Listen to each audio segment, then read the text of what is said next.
Hey everybody, it's Peter. This is the Honda Civic Si. This is the Volkswagen Jetta GLI. And in this video, we're gonna do a practical comparison because if you're interested in either of these vehicles, you've probably seen them drive, you probably know the specs. This one's got a little more horsepower than this one.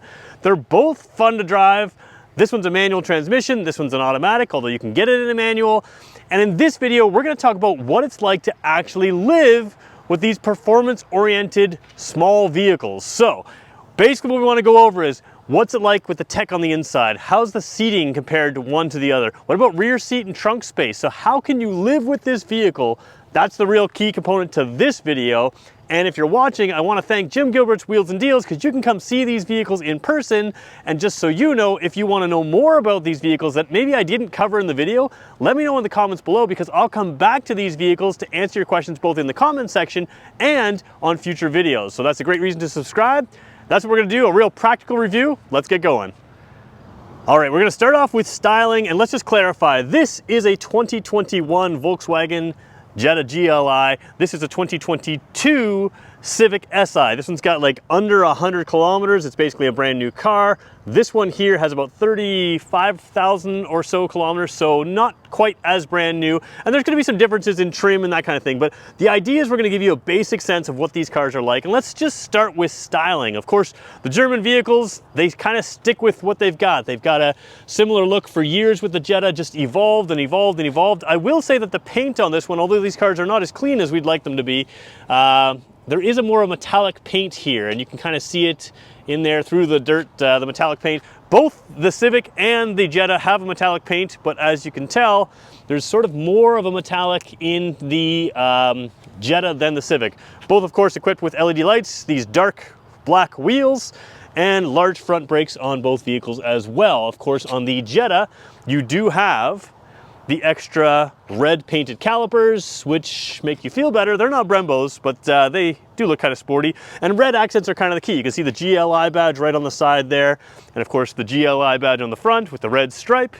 Honda tones down their red, but still makes it fairly prominent with just the badge there. One thing that's interesting in this car, it does have parking sensors in the front, which you can see in many different places here, whereas the Jetta does not. So just another little practical difference. If you're parking up close to a curb on this car, it's going to beep and let you know, whereas this car, it's the old-fashioned way. You're gonna figure that out.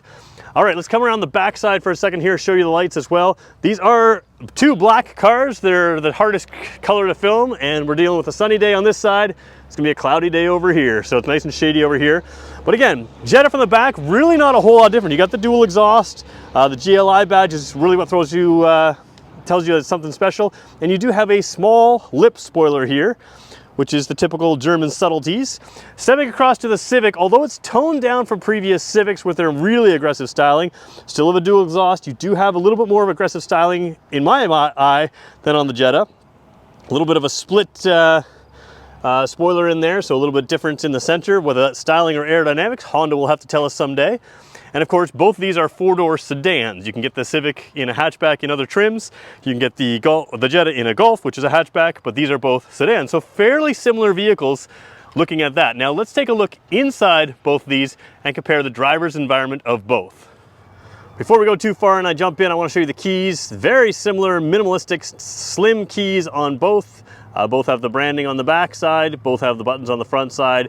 I would call these good keys, not too big, practical, and nothing too fancy. So, jumping into the Civic, of course, to unlock the car, I could just touch the two little buttons right there, or three little lines right there, but I don't need to because it's already unlocked.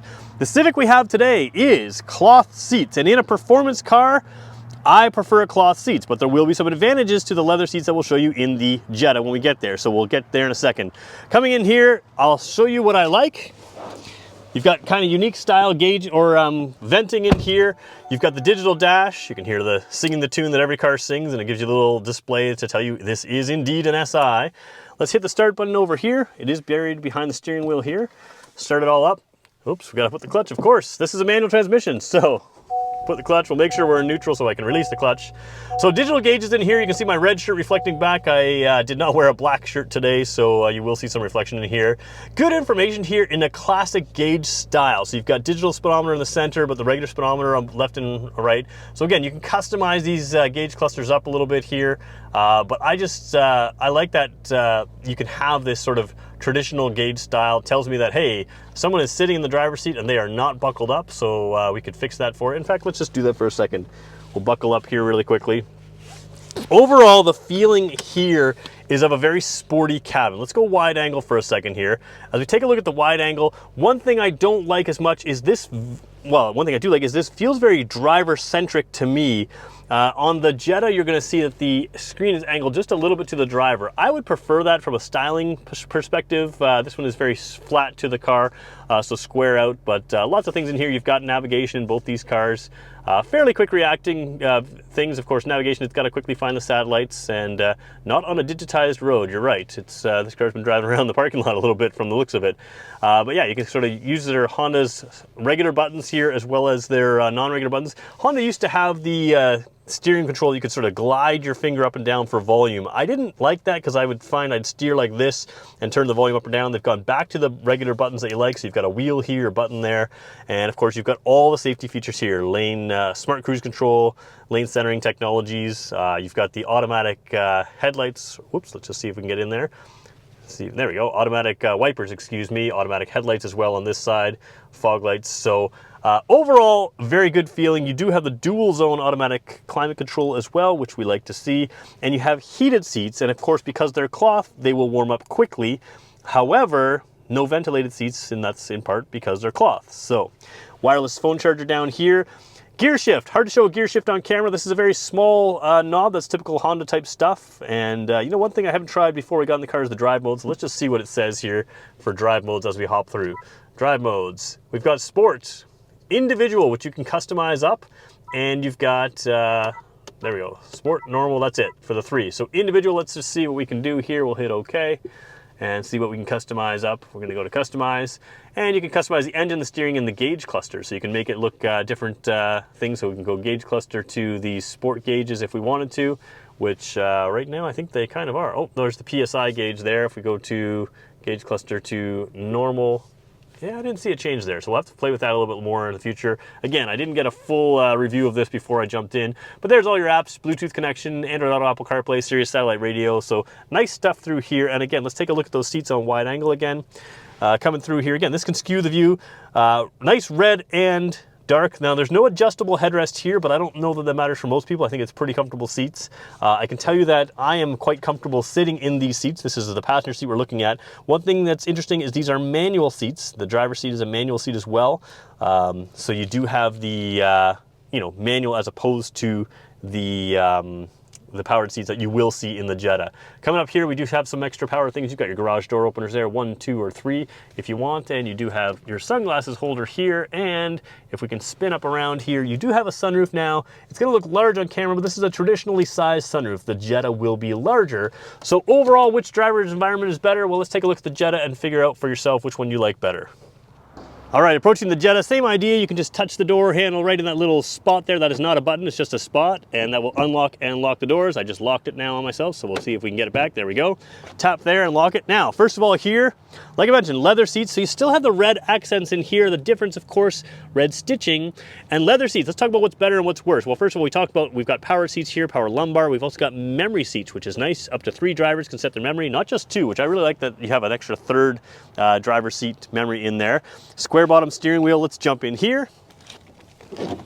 And we've got a digital dash as well. Both these, oh, you know what? I said this was an automatic. Both of these are standard. So if you went with a 7-speed dual clutch, you could get that, but this is a 6-speed manual. It's compared to a 6-speed manual. And boy, these are things I should know. Let's turn it on again here. You've got the digital gauge cluster here. Adaptive cruise control is setting itself up, starting the navigation. You've got all those things. So we're gonna leave that in neutral there. Gonna put the parking brake on so we can release the clutch. All right, so again, same kind of idea here. Digital gauge cluster here, but a different way of going about things, and it just depends. You can set these up for how you want them. Down here, you do have as well automatic gauge cluster. Now again, you can see, I don't know if it shows, but this is tilted a little bit towards me here in the Jetta, which I kind of like. I think that's a little clearer. It is showing some reflection to me, so keep in mind when you film with a camera has a single eye. When you look with yourself, most people have two working eyes, and that just sort of diffuses that glare, makes the screen easy to see. So glare is just not a huge issue here for me. Dual zone temperature control here as well. And one advantage to leather seats, you have the rump roasters, heated seats like we have in the Civic. You also have the ventilation here, which is quite nice. Ventilated seats is something that I'm a fan of, especially in these leather seats. Overall, both have wireless phone chargers down here. You have USB-C ports here. You had just USB ports in the Civic. So the Civic to me felt like a more modern take than this. But when we look at some of the features, the things like the USB-C ports, that of course feels more modern. I like having the start button down here. It's not a traditional place, but it's also not buried behind the wheel. So that kind of pro and con, depending on what you're looking for. And as we look across here, a little bit more, like I said, sort of plain, less sporty feel, maybe a little bit more luxurious. You do have separate headrests here that of course are adjustable. Those perforations in the seat allow for those ventilations to come through. And as we take a look up top, I don't know how well you'll see it, but a significantly larger sunroof, a little bit wider. So when I say wider in the car, also deeper there. It is a big, big deal to me to have that bigger sunroof. Down there, you've got still the sunglass holder right here, and I don't see garage door openers on this vehicle. So again, you'd have the regular garage door opener, the clunky thing sitting there, or you would just get a smart garage door opener and consider that. Down here on the steering wheel, you've got similar controls here, so you can control a lot of the dash. Let's go, not step away from wide angle again. A lot of the dash screens in there. Let's just cycle through a couple in here. We'll go through a couple there. See what we've got. Engine temperature, vehicle status, connect a cell phone, audio system, you can put it through there, the navigation system you can put through there, and then the assist systems. And the assist systems are plenty in both these cars. So again, you've got the smart cruise control. I believe this has a version of lane centering, but I have not done that completely. Simple controls that they have done on German cars since, the 90s pretty much, for your headlights, flash to pass, that kind of thing. And then again, down here, you do not have an auto wipers, you just have the traditional wipers. So pros and cons to each of these. Headlights are the traditional switch, but again, they're both automatic, so it doesn't matter what you do. And the window switches, I don't think I showed in the Civic, but the Civic to me are a little bit less buried than here. I don't know that that matters. All right, so which interior is best for you? You decide. Where are we going next? Rear seats. All right, taking a look at me and the sun shining off my bald head, or balding head as I like to call it. Jumping in the Civic first. A little bit of a tight dip here. The door kind of comes down a little bit. However, I don't think that's a huge issue to get in and out for most people. Let's shut the door here, and you can see, how do I fit? I'm about 6 feet tall. I have just enough headroom here. If I put my head all the way back, I will touch the ceiling. That's not the end of the world to me. What I do like here is a good amount of legroom, and because these are sort of soft-backed seats, I could squeeze out a little bit more if I was really tall. But again, this is me, a 6-footer, sitting behind a 6-footer. You got plenty of space back here to be comfortable. So let's take a look, flip things around, and we'll show you the other way. All right, I'm filming in wide angle. One thing that people like to see is vents back here. We don't have those in the Civic. We do have 2 more USB ports. Again, standard USB ports, not USB-C. The driver's seat does not have a pocket. The passenger seat does have a pocket. That again goes back to, when we used to have MacBooks back here, only the driver, MAP, not MAC. So MacBooks back here, back when the driver used to put it there. I would like to see that on both sides now. I think most people just don't use those for MacBooks. You've got GPS and navigation in this car. Then you could have that for your cars. There are vents back here. They'll come in through underneath the floor, so it's not like no air gets back here. One thing that is quite nice is, if we zoom in one more time, you'll see that you do have heated seats back here as well. And of course the power windows, the tweeters back here. This is a Bose audio system, if I remember correctly. Yes, Bose audio system. So you have speakers back here and in front, and of course behind our head as well. So overall, pretty comfortable spot back here. I do like that you have an armrest down here as well, so we'll take a look at that right there. And my legs, because I can stretch them out, they do sit relatively flush on this seat when I can stretch them out. So pretty good room, pretty high scores for the Civic for backseat space. All right, let's do the same thing in the Jetta. Jumping in here, grab the door, and jump through. Again, the driver's seat is set to where I need it. I feel like there's a little bit more headroom here for that square area for me to get in. However, What you gain in headroom to get in, it's about similar here. Again, put my head all the way back, I'll probably touch the roof, but I have a little bit less knee room here. Now, pretty good still. Again, I'm a 6-footer sitting behind a 6-footer, so although I think there's a little less, it's pretty good. While we're looking this way, why don't we look at the armrest there? Same idea as the Civic, but let's flip through the other side and we'll show you what we've got. Take a look here. Again, same idea as the Civic. No vents here. You do have your heated seats back here, and that's it. I don't see any ports on there at all. You still have that map book pocket on the right side, but nothing on the driver's side, which is just kind of curious to me. Overall, comfort back here, very similar in both. I would say that the Civic feels like it has a little bit more space from here to there. Again, a 6-footer can sit behind a 6-footer, but not a whole lot of difference in overall practicality, but there is more space in the Civic. Now let's look at practicality. Instead of starting with the Civic this time, we're going to start with the Jetta. We've got our teddy bear here in the trunk. So teddy bear test in the trunk. Overall, very good space here for a sedan. Again, sedans have these smaller openings than something like a crossover or a hatchback, but they usually have longer load floors, and that's true in both these cars. If you look at the Jetta here with the fold-down seats, you can see that this sort of goes flush to the sides there. I don't know if you can see with the glare, but kind of flush to the sides. You can kind of get a good picture. We're going to go show you the Civic just for a second. You know, you can all look up cargo liters, but how open is the space? How practical is it? Just because you can load it with sand doesn't mean you can always load it with the luggage you need. So in comparison here, the Civic, I can tell you right away, feels to be a little deeper. Maybe not quite as long, hard to sort of say, but there's our teddy bear in there. And again, same thing with the fold down seats here. There's a little bit more intrusion if you had to put large things in there. But again, I think it is a little deeper where you can sort of see that. That's just a view that I can see. Both these cars are gonna have practical trunks. Like I said, you can fold the seats down in both, which I think makes it helpful and practical for both. So which one's easier to live with? You tell me. I'm gonna jump in here with a quick edit. I wanna show you the Civic trunk versus the Jetta trunk just for one little piece. This is the handle to close the trunk, which is good that it has one, and I'll tell you why. We can use this handle right here to close down the trunk, and you never have to scratch the outside of your car. Sometimes when you've got a lot of sand or dust on the car, you can end up scratching the paint by rubbing your fingers on the paint. So it's a good way to shut the trunk with a clean way. The Jetta just does that one piece a little bit better. They label it right here as a little handhold. It is a larger handhold that built into the door, and it's got the same thing on both sides. So right-handed, left-handed, doesn't matter. You can shut the trunk the same way. That's the plate rattling there, not the vehicle. So both have that handle, and I think that's a good thing because, like I said, it keeps you from scratching the paint when the vehicle's covered in sand, dirt, salt, whatever it is. So which one of these vehicles is best for you? Of course, there's all kinds of driving videos out there. You've got all kinds of specs that you can look on these cars. But what I find is when you jump into a car, you can kind of tell which one suits your style better. For me, the Civic feels a little sportier with its sport seats and its sort of driver engaging kind of cockpit, whereas the Jetta feels a little bit more, to me, like a luxury car. So if you want to aim a little more luxury, the Jetta may be the way to go, but that might depend on your opinions. Each one has their own tech advantages. The USB-C ports here, whereas I think the display screen, to me, the Honda technology seems to be a little bit more up to date. Again, 2021 car versus 2022 car, so these things can change as well.